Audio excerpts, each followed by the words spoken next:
नमस्कार, अग्निपथ देख रहे हैं आप और अग्निपथ में आज हम बात करेंगे चुनावी शोर, यात्राओं पर जोर। इतिहास गवाह है कि सत्ता की चाबी यात्रा से होकर ही गुजरती है। गुलामी के दौर में राष्ट्रपिता महात्मा गांधी ने पदयात्रा करके देश भर में आजादी की अलख जगाई थी और आजादी के बाद अब यात्रा निकालने का चलन या कहें कि फैशन सा बन गया है, क्योंकि लगातार अब जो भी चुनावी यात्राएं होती हैं वो यात्राओं के रूप में एक संकल्प के साथ या विकास के साथ या उन तमाम चीजों को समावेश करके निकालती हुई नजर आती हैं। अमूमन हर चुनाव में हम देखते हैं अब सत्ता हासिल करने के लिए राजनेता देश भर में यात्राएं निकाल रहे हैं। आपको याद होगा कि पूर्व उप प्रधानमंत्री लाल कृष्ण आडवाणी ने देश में एक यात्रा निकाली। इसके बाद अलग अलग राज्यों में भी चुनाव के पहले यात्रा निकाली गई। कांग्रेस से राहुल गांधी की भारत जोड़ो यात्रा के बाद एक बार फिर यात्रा का दौर शुरू हो गया है। छत्तीसगढ़ में आगामी विधानसभा चुनाव को देखते हुए विपक्ष में बैठी भाजपा अब विजय संकल्प यात्रा निकालने जा रही है। भाजपा की यह छत्तीसगढ़ में पहली यात्रा नहीं है। इसके पहले जोगी शासनकाल में परिवर्तन यात्रा निकालकर बीजेपी सत्ता की कुर्सी तक जा पहुंची थी। भाजपा ने 15 साल के अपने शासनकाल में विकास यात्रा निकाली। उस दौरान कांग्रेस ने भी परिवर्तन यात्रा निकाली थी, लेकिन इस यात्रा के दौरान झीरम घाटी नक्सली घटना में कांग्रेस के करीब 32 कांग्रेस के दिग्गज नेता और जवान शहीद हो गए थे। खैर, चुनाव नजदीक है, ऐसे में एक बार फिर यात्रा के जरिए सत्ता तक पहुंचने की कोशिश दोनों राजनीतिक दलों की है। तो क्या यात्राओं से मिलेगी मंजिल? चर्चा को आगे बढ़ाएंगे, उससे पहले कुछ प्रतिक्रिया है, आपको सुनाते हैं। हम लोगों ने 2003 में भी यात्रा निकाली थी, जब जोगी जी के नेतृत्व में यहाँ कांग्रेस की सरकार थी, और उस समय हम लोगों ने परिवर्तन यात्रा निकाली थी। और वो परिवर्तन का जो पहिया है वो मंत्रालय में आके रुका और भारतीय जनता पार्टी का कमल खिला था।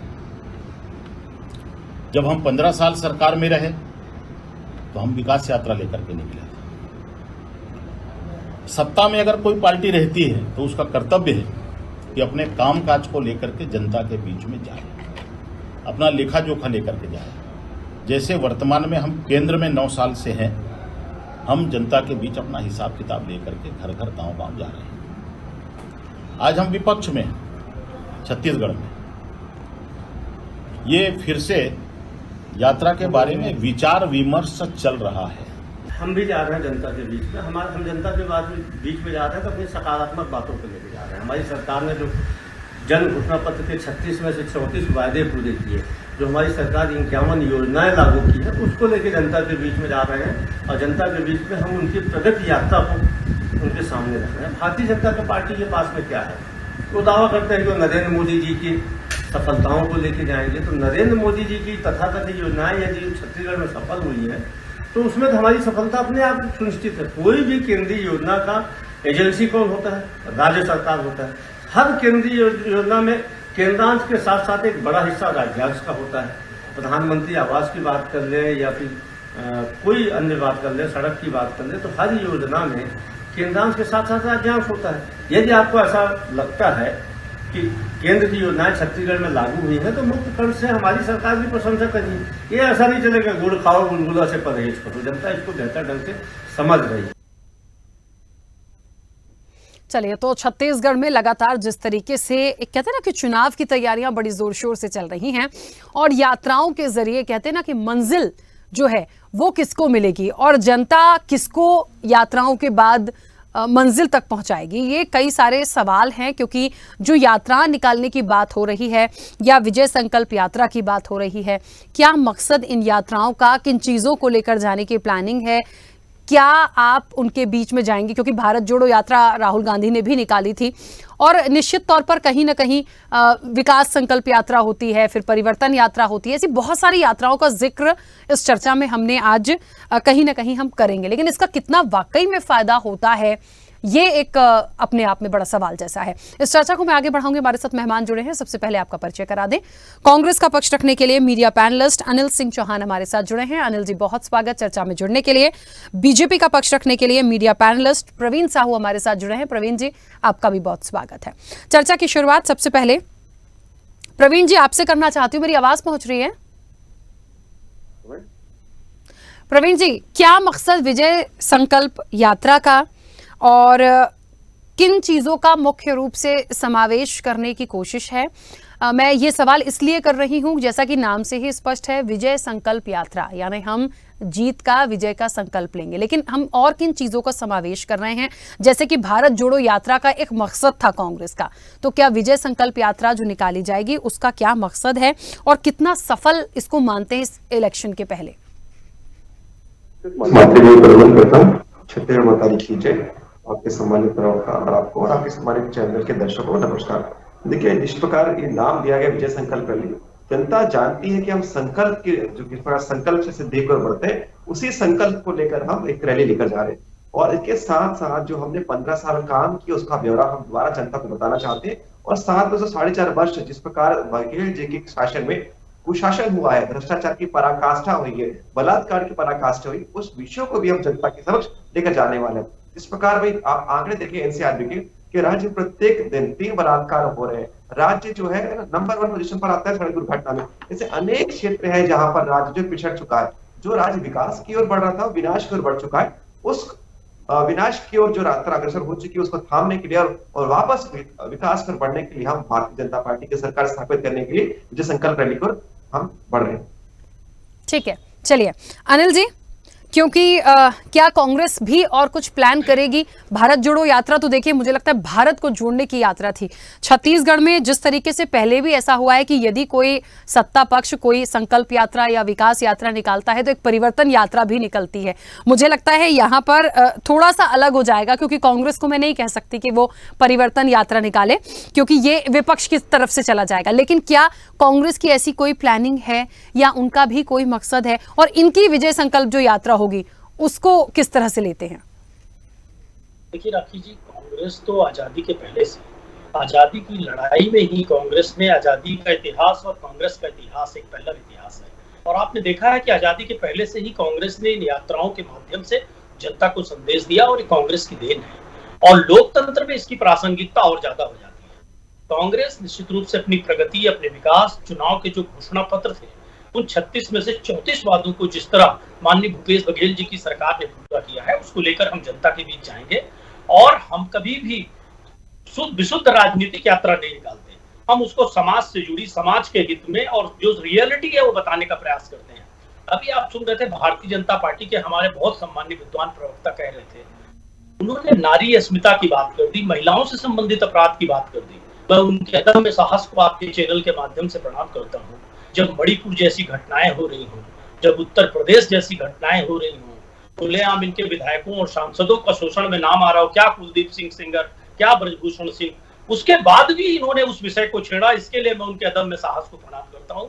मैं समझता हूँ कि आज भारतीय जनता पार्टी को इस विषय पे तो बोलने का अधिकार ही नहीं है, क्योंकि आज हिंदुस्तान की छवि को, हिंदुस्तान की अस्मिता को, नारी अस्मिता को जो प्रश्न चिन्ह उठा है हिंदुस्तान में, ऐसी घटना कभी इतिहास में नहीं हुई। और बड़ी बात यह है कि वो कह रहे हैं कि वहां का मुख्यमंत्री कह रहा है ऐसी तो सैकड़ों घटनाएं हुई हैं, उसके बाद भी उस विषय को छू रहे हैं। ये कैसे जनता के बीच जाएंगे राखी जी? ये बड़ा संकट का विषय है इनके लिए। 15 वर्षों तक जो कमीशन खोरी, भ्रष्टाचार और जिस तरह का उन्माद भाजपा की सरकार में चला, मुख्यमंत्री को ही कहना पड़ा कि कमीशन खोरी 3 महीने के लिए बंद कर दो भैया, हम 10 साल सरकार में रहेंगे। मुख्यमंत्री कह रहा है इस बात को एक राज्य का। अब आप कल्पना कर लीजिए कि इन 5 सालों में सरकार ने जो विकास किया, हर वर्ग तक पहुंची।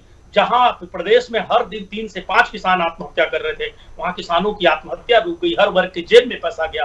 तो हम तो जनता के बीच जाएंगे, लेकिन भारतीय जनता पार्टी के लिए बड़ी चुनौती होगी। मैं कहूंगा कि इनको बहुत सुरक्षा के साथ जाना चाहिए, बहुत सोच समझ के जनता के बीच जाना चाहिए। ऐसा ना हो कि जनता की कोई प्रतिक्रिया आ जाए, कोई बड़ी प्रतिक्रिया आ जाए कि भैया किस मुंह से आए हो आप केंद्र में ऐसा कर रहे हो, राज्य में 15 सालों में आपने क्या किया। तो जवाब इनको देना होगा जनता को। अभी तक तो ये 4.5 साल तक घरों में छुपे थे, अपने कार्यालयों से बाहर नहीं निकल रहे थे, कोई बड़ा आंदोलन भी नहीं किए। हम तो चाहते थे विपक्ष के तौर पर कोई फीडबैक ने, वो भी ये नहीं दे पाए। तो राखी जी, हम तो बिल्कुल स्वागत करते हैं कि निकाले रैली, लेकिन जनता की भी सोच समझ कर।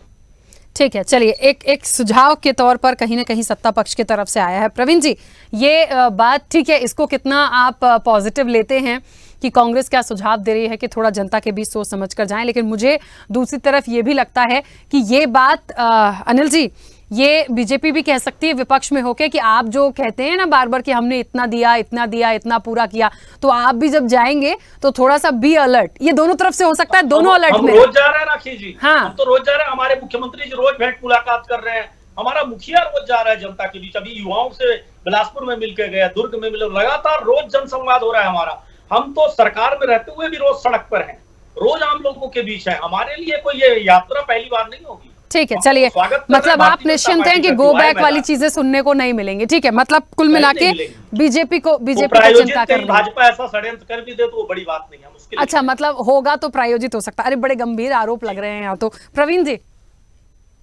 देखिए राष्ट्रपति की जनता जानती है कि किस प्रकार कांग्रेस मतलब जुट के पराकाष्ठी है। आदरणीय अनिल जी कह रहे थे घोषणा पत्र के बाद, पहले तो जनता जानती है कि कांग्रेस मतलब कमीशन, कांग्रेस मतलब करप्शन, अब कांग्रेस मतलब कंफ्यूजन। इनके मुख्यमंत्री कहते हैं कि 36 के 36 वादे पूरे हो गए। इनका संचार विभाग का अध्यक्ष कहता है कि 36 में 34 वादे पूरे हो गए। और माननीय टीएस सिंहदेव जी जो डिप्टी सीएम कहते हैं कि 36 में से 12 वादा पूरा हो गए।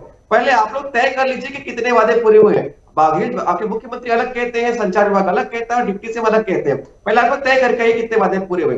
जनता जानती कि आपने कोई वादा नहीं पूरा किया। आपने बिन कही एक बात पूरी कही हुई, भ्रष्टाचार की, बलात्कार की, अत्याचार की। आपने केवल इस क्षेत्र में बहुत काम किया है। और वही बात आपको बताना चाहता हूं, आप के विधायक बृहस्पति सिंह टीएस सिंहदेव पर हत्या का आरोप लगाते हैं। कब कार्रवाई करेंगे आप? चुनौती देकर पूछ रहा हूं, बताइए कब कार्रवाई करेंगे?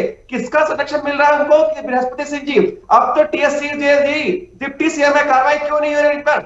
तत्कालीन प्रदेश अध्यक्ष जी सदन पर डीएमएफ फंड में अनियमितता का आरोप लगाते हैं, जैसी आरोप लगाते हैं षड्यंत्र पूर्वक उनको प्रदेश अध्यक्ष के दायित्व से हटा दिया जाता है। भाई नहीं, अब मैं आपको बताना चाहूंगा, इनके विधायक अमितेश शुक्ल के खिलाफ जिला के 4 महामंत्री, 2 ब्लॉक अध्यक्ष समेत 200 कार्यकर्ता ने त्याग पत्र दे दिया।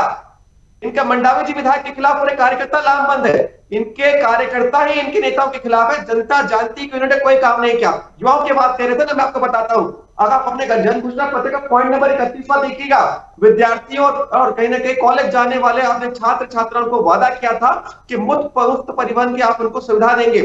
इस विषय को एक युवा ने जब भेंट मुलाकात के संवाद में कहा गया तो बोलते अगले बार देखेंगे।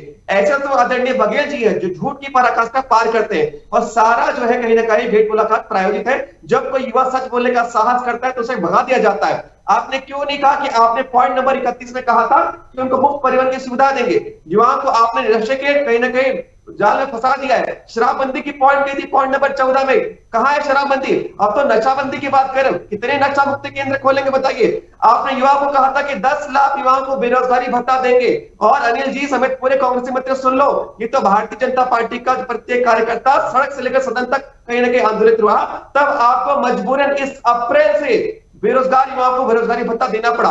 लेकिन आपका छल इस बात का है कि आपने कहा था 10 लाख युवाओं को बेरोजगारी भत्ता देंगे। बमुश्किल आप 1 लाख युवाओं को बेरोजगारी भत्ता दे पा रहे हैं। आपकी आंखें तो बंद है। उम्र भर गालिब यही बोल करता रहा, धूल चेहरे पर थी और वो आईना साफ करता रहा। अपना आईना साफ करिए अनिल जी, अपना आईना साफ करिए। ठीक है प्रवीण जी, मुझे एक बात और है, क्योंकि बात यात्राओं पे हो रही है। अमूमन मैंने शुरुआत में ही कह दिया था कि जब भी इलेक्शन होने वाले रहते हैं, बहुत तेजी से जो भी राजनीतिक दल होते हैं इसको प्लान करते हैं। ये बात बिल्कुल सही है कि यदि हम कुछ स्ट्रैटेजी लाए हैं, यदि हम विकास की बात करना चाहते हैं, हम अपनी योजनाओं की बात करना चाहते हैं, वो कोई भी हो, कांग्रेस हो या बीजेपी हो, दोनों के लिए ये बात है, तो हम अक्सर जब हमें समय मिल रहा है, हम बीच बीच में क्यों नहीं ऐसी कोई यात्रा निकाल लें कि कहते हैं ना कि उनकी जो समस्या है लोगों की, उनके बीच हम जाएं तो वो हमें बताएं कि आप हमारे बीच आए हैं, हम आपका वेलकम करते हैं, आपकी समस्याएं जो हैं वो हमको दे दीजिए। ऐसा भी कुछ हो। हमेशा सिर्फ हम अपनी योजनाओं का बखान करने के लिए जाएं, बताने के लिए जाएं, क्या ये ठीक है? वो भी इलेक्शन टाइम में, तो ये सही में ऐसा लगता है कि बस प्लानिंग है, इलेक्शन है, इसके बाद नहीं जाना है। बहुत अच्छा आपका प्रश्न है और उस प्रश्न का मैं उत्तर देता हूं कि भाई वर्तमान परिस्थिति और इसके पूर्व में 4.5 वर्ष हमने बहुत अच्छी भूमिका निभाया। हम जन जन के बीच में गए, चाहे युवा हो चाहे बुजुर्ग हो, प्रत्येक वर्ग के बीच हमने गया। महिलाओं की जब बीच हमने बात कहा तो महिलाओं ने जब हमने चर्चा की, उन्होंने कहा कि शराबबंदी के विषय को लेकर हमने वोट दिया था। इस सरकार ने शराबबंदी को कोई कदम नहीं उठाया, उल्टा शराबबंदी की बात करके घर घर शराब की होम डिलीवरी कर रहे हैं। पॉइंट नंबर 35 शराबबंदी के बीच का जो है पॉइंट नंबर 35 जो है जन घोषणा पत्र में कहा था कि घर पहुंच सरकारी सेवाएं, सरकारी सेवाओं के पहुंच तो छोड़ दीजिए, केवल शराब की होम डिलीवरी कर रहे हैं। और रही बात जो आप जनता के संवाद की करें, हमने 4.5 वर्ष प्रत्येक दिन जनता के बीच संवाद किया है। और मैं आपको कहूंगा चाहे पीएससी हो, चाहे व्यापार हो, प्रत्येक क्षेत्र, युवा हो, महिला हो, विधवा हो, और मैं तो कहना चाहूंगा चाहे वो कर्मचारी हो, चाहे कोई भी व्यक्ति हो, हमारा संवाद लगातार बना हुआ है। और वर्तमान परिस्थिति में भी जब हम जन घोषणा पत्र की हम तैयारी कर रहे हैं तो हम जनता से सुझाव मांग रहे हैं जनता जानती है कि जन घोषणा पत्र है सबका साथ लेकर चलता है, सबका विश्वास लेकर चलता है। लेकिन कांग्रेस का जन घोषणा पत्र है झूठ का परिंदा था। जनता बहकावे में आ गई, लेकिन काट के अंडे बार बार नहीं चढ़ती। जनता जानती है, इसलिए नवंबर दिसंबर में होने वाले चुनाव में एक कांग्रेस सरकार जाने वाली है, निश्चित रूप से यह तय है। ठीक है अनिल जी, मुझे ऐसा लगता है यहाँ पर कि अभी हाल ही में भेंट मुलाकात कार्यक्रम होता है, उसमें भी युवा जुड़ते हैं, अपने सुझाव देते हैं, उन सुझावों को बहुत अच्छे से एक्सेप्ट किया जा रहा है, तो कहीं ना कहीं कांग्रेस भी अपने काम कर रही है। लेकिन मेरी बात कांग्रेस से भी यही है, हम क्यों हमेशा उन जगहों पर ना दिखे। हमने 30 त्योहार में कोई भी ओकेजन होता है, हमने भूपेश बघेल को देखा है, बहुत एक्टिव होते हैं। कई 30 त्योहारों पे छुट्टियां घोषित हो गई है, बड़े अच्छे से सारी चीज़ों का सेलिब्रेशन होता है, तो लगता है कि हाँ कहीं ना कहीं एक जनता के बीच में आपकी पैठ है। लेकिन जहां तक चुनावी मुद्दे होते हैं या जनता की सिर्फ समस्याओं की बात होती है, उसके लिए भी हमको एक लगता है कि बैठना चाहिए, बात करना चाहिए। ऐसा एक बार नहीं कि सिर्फ इलेक्शन है, हमें यदि 4.5 साल मिले, समय समय पर 6 महीने में, 1 साल में कुछ ऐसा प्लान करते चलना चाहिए ताकि वो चीजें बनी रहें। और ये आरोप तो बिल्कुल ना झेलना पड़े हमें इलेक्शन के टाइम पे कि इलेक्शन है तो आ गए हैं हाथ जोड़ के और उसके बाद चले जाएंगे, उसके बाद कभी नहीं आएंगे। ये जनता कहती है, ये मैं नहीं कह रही। एक आम नजरिए से सोचिए, ये हमेशा सुनना पड़ता है, चाहे बीजेपी हो या कांग्रेस हो। बहुत अच्छा सवाल है और मैं आपको बताना चाहता हूं विधिवत कि माननीय मुख्यमंत्री जी खुद भेंट मुलाकात ही बस नहीं करते, सभी कलेक्टरों को कहा गया है कि वो जनदर्शन करेंगे। सप्ताह में 1 दिन निर्धारित कर दिया गया है, उस दिन वो जनदर्शन करते हैं, जनता की समस्याएं सुनते हैं। और बड़ी बात बताना चाहूंगा राखी जी आपको कि छत्तीसगढ़ में उसके लिए टाइम लिमिट डिसाइड किया गया है और कलेक्टर को जानकारी भेजनी होती है कि आपको इतनी शिकायतें मिली सप्ताह में 1 बार में, और आपने इतनी शिकायतों का निराकरण किया, इतनी शिकायतों का इतने दिनों में निराकरण होगा। उसके अलावा नए टोल फ्री नंबर जारी किए गए हैं। तो राखी जी, कांग्रेस जनता से सीधे संवाद करती है, अपने मन की बात नहीं करती, जनता के मन की बात सुनती है और जनता के बीच कांग्रेस ने लगातार जाने का काम किया है। हाँ, ये सच है कि विपक्ष नदारद रहा। और मैं जवाब देना चाहूंगा, भारतीय जनता पार्टी के विद्वान प्रवक्ता डीएमएफ फंड की बात कर रहे थे। पीएम केयर्स फंड में घोटाला करने वाले लोग, देश के सर्वोच्च पद पर बैठा व्यक्ति कहता है मैं पीएम केयर्स फंड का हिसाब नहीं दूंगा, और पहले वो कहते हैं कि मुझे राशि दे दी जाए, शासकीय फंड है, जब पूरे देश के लोग दान कर देते हैं उसके बाद वो कहते हैं मेरा निजी फंड है, मैं इसका हिसाब नहीं दूंगा। वो आज डीएमएफ पे हिसाब मांग रहे हैं। और राखी जी, बड़ी बात यह है कि ईडी, सीबीआई, आईटी तो हमारी गली गली घूम रही है। अगर कहीं गड़बड़ी है तो इनकी एजेंसियां जो भाजपा के प्रकोष्ठ की तरह काम कर रही है, भाजपा के प्रवक्ता ईडी के प्रवक्ता की तरह बयान दे रहे हैं, ये उनको क्यों नहीं बताते कि इस जिले में इतने का घोटाला हो गया। और राखी जी, बड़ी बात आपको बता रहा हूं, इनके इतने 13 विधायक हैं कम से कम, तो 13 विधायक अपने विधानसभा के किसी मुद्दे पर कभी कलेक्टर को या विधानसभा में कोई मुद्दा उठाए कि इस गांव में भ्रष्टाचार है, इस गांव का ये काम नहीं हुआ, या इस गांव के लिए ऐसा होना चाहिए। चाहे छत्तीसगढ़ की ट्रेनें बंद हो जाए, चाहे बारदानों की कमी हो जाए, इनके 9 सांसद क्या कर रहे थे? पूरे मुख्यमंत्री रमन सिंह जी क्या कर रहे थे जब छत्तीसगढ़ के साथ सौतेला व्यवहार हो रहा था? जब केंद्रांश घटाकर राज्यांश बढ़ा दिया गया तो कहां थी इनकी यात्राएं? इन्होंने क्यों पीएम से बात नहीं की कि भैया राज्यों के इनकम के सोर्सेस कम है और केंद्र के ज्यादा हैं, आप अपना केंद्रांश कम करके राज्यांश मत बढ़ाइए, चाहे वो प्रधानमंत्री सड़क योजना हो, चाहे खाद्यान्न, कोई भी योजना हो, चाहे आवास योजना हो। तो कहां थे भारतीय जनता पार्टी के बड़े बड़े नेता? क्यों एक व्यक्ति के सामने ये लोग बोलने की हिम्मत नहीं कर पाते? हमारे यहाँ तो लोकतंत्र है, हर व्यक्ति अपनी बात रखता है। हम माननीय मुख्यमंत्री जी के समक्ष अपनी बात रख लेते हैं, बाकी लोग रख लेते हैं, छोटे से छोटा कार्यकर्ता रख लेता है। और राखी जी, एक बड़ी बात का इनके जवाब दूंगा, ये कहते हैं प्रायोजित था ये जो हमारा अभी चल रहा था युवाओं से संवाद का कार्यक्रम, तो क्या 20,000 युवा प्रायोजित होके आ रहे हैं? क्या उन सब युवाओं पे आरोप लगा रहे हैं कि वो कांग्रेसी है इसलिए वहां आ रहे हैं, वो अपने कका से मिल लेने आ रहे हैं? एक्चुअली राखी जी, माननीय भूपेश बघेल जी की लोकप्रियता और उनके चेहरे के जवाब में भारतीय जनता पार्टी के पास चेहरे का अभाव है, मुद्दों का अभाव है। जब ये घोषणा पत्र लेकर हमारा बैठते हैं तो 2-3 मुद्दे गिना पाते हैं। मैं आपको बताना चाहूंगा कि जो किसान रीढ़ की हड्डी है इस प्रदेश की, किसान, उसके लिए सबसे पहले काम हुआ, और कुर्सी पर बैठते ही काम हुआ कर्ज माफी का, बिजली पर काम हुआ, वहां से काम स्टार्ट किया गया। हमारी सरकार ने, भूपेश बघेल जी की सरकार ने पहले ये डिसाइड किया कि कौन से काम प्राथमिकता से किए जाएंगे। कुछ वादों पर, 2-3 वादों पर कुछ अंश काम हुआ है, पूरा काम नहीं हो पाया। लेकिन यह नहीं कहा जा सकता कि किसी मुद्दे पर सरकार ने काम नहीं किया। शराबबंदी इनको एक मुद्दा मिलता है, उसमें भी 3 समितियां बनाई गई, प्रशासनिक समिति, राजनीतिक समिति, सामाजिक समिति, और उनका फीडबैक लिया गया। और जब यह बात आई कि जहरीली शराब से बड़ी मात्रा में प्रदेश में मौतें हो सकती हैं और यहाँ के आदिवासियों के कल्चर से जुड़ी है शराब, तब माननीय मुख्यमंत्री जी ने निर्णय लिया कि मुझे एक भी जनहानि नहीं चाहिए, मैं शराबबंदी ऐसे नहीं करूंगा, हम नशा मुक्ति की ओर बढ़ेंगे, संपूर्ण नशा मुक्ति की ओर काम करेंगे और उसके बाद स्टेप बाय स्टेप नशे से प्रदेश को मुक्त करेंगे। तो राखी जी ने, इनके पास मुद्दे हैं ना चेहरे हैं, ये जबरदस्ती का नरगल प्रलाप और न्यूसेंस करके अब जनता के बीच जाना चाहते हैं। ये 4.5 साल विपक्ष में भी नदारद रहे। ठीक है, चलिए, हाँ बोलिए प्रवीण जी, कुछ बोलना चाह रहे हैं। देखिए अनिल जी समेत पूरे कांग्रेस के कितने झूठे वर्तमान में फिर साबित हो गया। पहले थोड़े पहले कह रहे थे कि सारे वादे पूरे हो गए, अब कहते कुछ बंदी बच गए। पहले आप लोग तय कर लीजिए कि कितने वादे पूरे हुए, कितने वादे पूरे नहीं हुए। मैं आपको एक त्याग पत्र दिखाता हूं, आदरणीय टीएस सिंहदेव जी का है, 16 जुलाई 2012 का, ये 2022 का एक त्याग पत्र है। आप ही की सरकार के कद्दावर मंत्री अपने त्याग पत्र देते अपनी सरकार से, आप उनसे पूछिए भाई, उनके त्याग पत्र में लिखा हुआ है कि आपकी सरकार की नाकामी के चलते 8 लाख लोगों को घर नहीं मिला और 10,000 करोड़ का इंफ्रास्ट्रक्चर इस राज्य में नहीं बन पाया। तो कौन सच बोल रहा है, कौन झूठ बोल रहा है, जनता जानती है। त्याग पत्र है, डेट भी बता रहा हूं, 16 जुलाई 2022 का। दूसरी बात आपको कहना चाहूंगा, जिस प्रकार यहाँ पर जब भी विषय उठाते हैं तो विषय को कहीं ना कहीं मतांतरित करने के लिए केंद्र को ले जाते हैं। आप ही के राज्य में पहली बार युवा नग्न प्रदर्शन करता है। सरकार नग्न हो गई है, युवा नग्न नहीं हुए, सरकार नग्न हुई है। जनता जानती है कि आपने जनता के साथ छलावा किया है। भाई मैं तो चलिए आपको आंकड़े गिनाता हूं, आप ये हिम्मत हो तो आंकड़े गिनाइए। आपने सड़कों की बात की थी ना, तो आपको बताता हूं प्रधानमंत्री ग्राम सड़क योजना हमारे शासनकाल के पूर्व 1072 किलोमीटर थी। जब हम 18 में, जब 17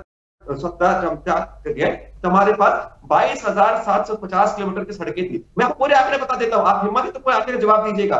कुल सड़कें पहले जो 29,900 थी, जो 18 में जब हम गए 61,800 थी, कुल जो पहले 150 थे वो 965 बनवाया। आपके पास आंकड़े नहीं है, आप केवल चिल्लाते रहिए। मैं सारे आंकड़े गिना दूंगा। यदि आप यात्रा निकाल रहे हैं, आपने काम किया है तो आंकड़े सहित आप आंकड़ा गिनाइए। आप केवल जनता को भ्रमित कर रहे हैं। आप ही के सरकार के मंत्री आपकी सरकार के ऊपर आरोप लगा रहे, उसका तो जवाब नहीं। ठीक है, देखिए अब ये एक बड़ी बात है, क्योंकि यात्राओं की बात हो रही है, यात्राओं की बात हो रही है, आंकड़ों को लेकर जाएंगे। घोषणा पत्र महत्वपूर्ण होगा। 2-3 बातें हैं जो इस इलेक्शन के लिए महत्वपूर्ण हैं और उस पर अक्सर बहसबाजी हो जाती है, लेकिन तैयारी अपनी अपनी रखिए, फिर देखते हैं जनता क्या निर्णय देगी। समय हो गया है। आप दोनों का बहुत शुक्रिया इस चर्चा में जुड़ने के लिए। निश्चित तौर पर देखिए, चुनावी शोर है, यात्राओं पर जोर है, यात्राओं के माध्यम से कहीं ना कहीं एक पैठ बनाने की कोशिश, जनता के बीच में अपनी योजनाओं को बताना है।